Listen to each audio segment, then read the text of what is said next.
There's a lot of let's do AI, and there's sometimes not so much thought about how that supports the corporate strategy. So I think actually when you're thinking about AI, or indeed any kind of change to your business, you've got to be thinking about what's the corporate strategy, which serves our customers, and then how does the technology that we have available to us serve that purpose. And so it can be tempting to just go and make your complaint system more efficient. But actually, with a systems thinking hat on, you'd be looking at potentially improving the way that you're handling repairs, so that then you have fewer complaints to deal with further downstream. And I think part of the quick wins assessment needs to be really holistic in that.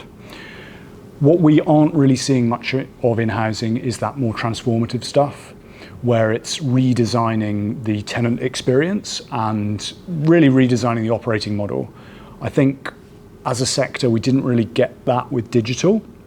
And my kind of evidence for that is the adoption of cloud and how that's gone very lumpily, and the lack of some of the basic tech infrastructure that you'd expect, like APIs, so these ways that computers can talk to each other so that then you can swap in and out different components and have really standard data.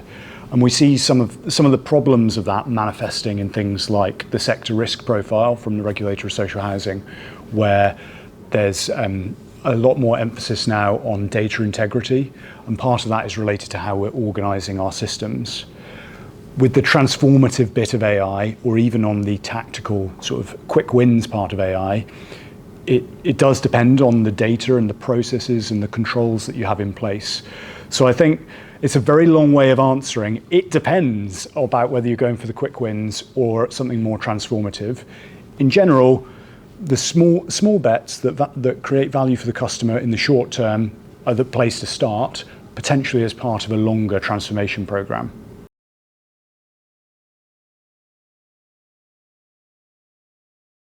I bang on about hacked UK housing data standards all the time, because I think this is a key pillar in unpicking from some of the vendor ecosystem that we have, so that then providers can choose the best tooling for the job without having to go through expensive sort of reconfiguration of your data pipelines.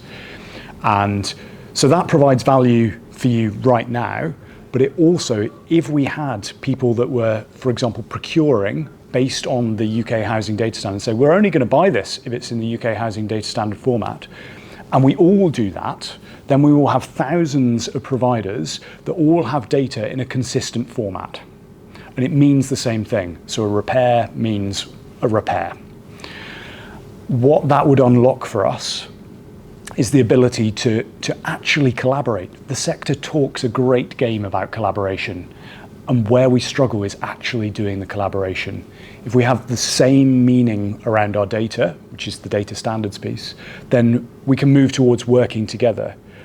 Part of where I really do see that going in this AI age is shared models. So by that I mean analytical processes, which are potentially, hacked could help make an arrears model. We don't need thousands of arrears models, one for each provider. We don't need that.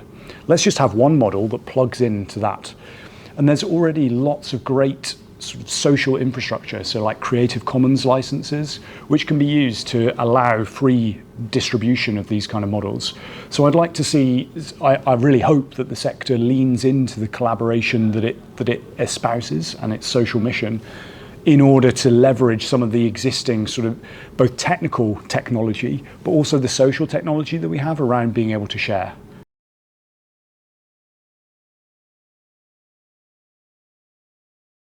There's definitely a little bit of maybe it's not gatekeeping, it's perhaps like a little bit of a control thing. I think that the collaboration dynamic probably isn't unlocking the maximal value for customers.